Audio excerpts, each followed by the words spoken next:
Hola, nens i nenes. Què tal? Com esteu? Mireu, ara us explicaré un conte que es diu Bernat fort com un os i el guió és d'una noia que es diu Mireia Vidal. I el conte diu així. Hi havia una vegada un regne que tenia un rei. També tenia un exèrcit de soldats forts i valents que dia sí, dia també, havien de sortir a esbatussar-se amb algú. Ei, espereu, que us oblideu de mi! Aquest que crida és el Bernat. És un soldat més aviat prim i escanyolit que sempre arribava tard. On han anat? Es preguntava. Però per més que mirés a tort i a dret, ningú li donaria cap resposta. Tothom pensava que el Bernat era massa escarransit per ser soldat, però a ell se li havia ficat a la closca que tard o d'hora els demostraria que era molt fort. En aquell regne, com en tants d'altres, patien una desgràcia terrible. Des de feia anys, un os horrible es menjava tota la mel de la contrada. Tothom havia de celebrar els aniversaris amb pastissos amargs i caramels salats. I les àvies explicaven que l'os havia promès compartir la mel amb aquell que fos més fort que ell. Però fins aleshores cap guerrer l'havia guanyat. Ningú el podria vèncer, deia la gent. Però el Bernat acabava de prendre una decisió. Majestat, majestat! Va cridar el noi a les portes de palau. Jo lluitaré amb l'os! Però res, ni tan sols el rei li feia cas. I així va començar la història de Bernat fort com un os. A aquell os golafre i egoista li agradava tant la mel que les pobres abelles s'havien de passar dia i nit fabricant-ne.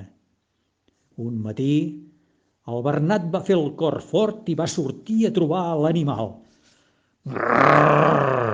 Va grunyir l'os quan va sentir que algú s'apropava.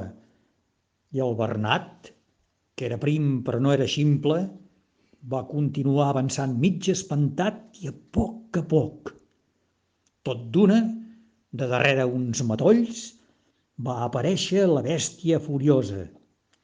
Qui ets i per què interromps el meu àpat? Va protestar l'os cridant. Soc el Bernat i he vingut a demostrar-te que puc ser més fort que tu.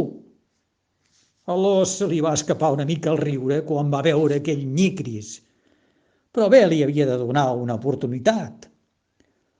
Seràs més fort que jo si ets capaç d'aixecar aquesta pedra, va dir l'os. I al pobre Bernat no li va quedar cap altre més remei que llançar l'espasa a terra i aferrar-se amb totes les seves forces a aquell roc.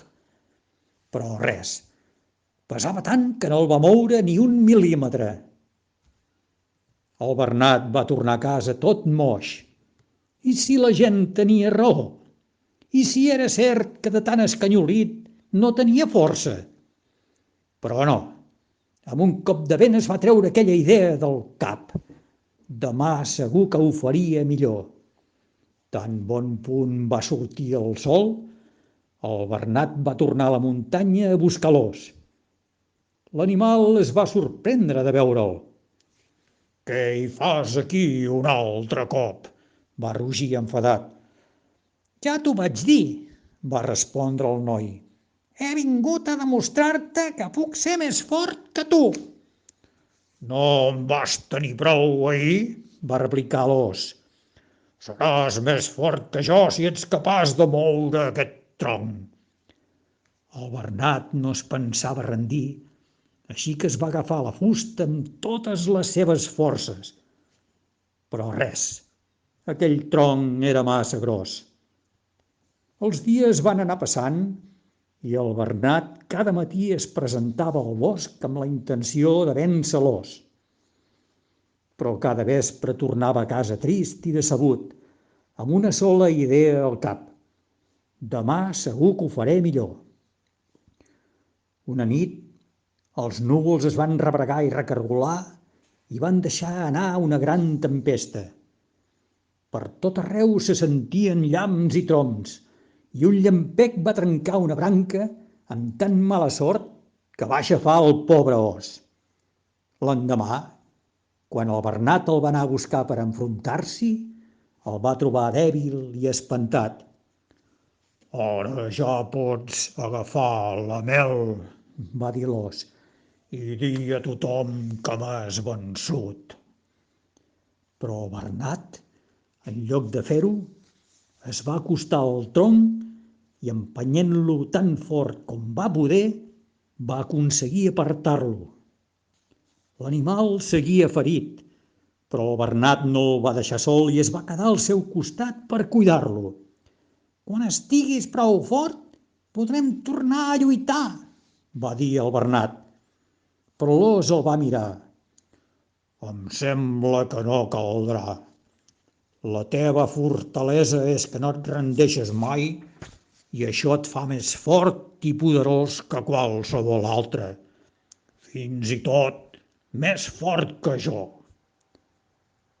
A partir d'aquell dia, l'os i el Bernat es van fer amics. L'animal cada dia es trobava una mica millor i, amb la paciència del noi, a poc va tornar a caminar. El primer que van fer per celebrar la seva recuperació va ser un bon tiberi de mel i l'os va acceptar ser ell mateix qui oferís el dolç a la gent del regne. Ni us imagineu l'alegria que va tenir tothom quan van veure aparèixer aquella muntanya de mel. Es va preparar una festa i el rei va anunciar que el Bernat seria anomenat cavaller. Però el noi va dir que ja no calia, ja no havia de demostrar res a ningú. Estava content de ser un nyicris i des d'aquell dia tothom va conèixer el Bernat com aquell que és tan fort com un os. I conte explicat, conte acabat.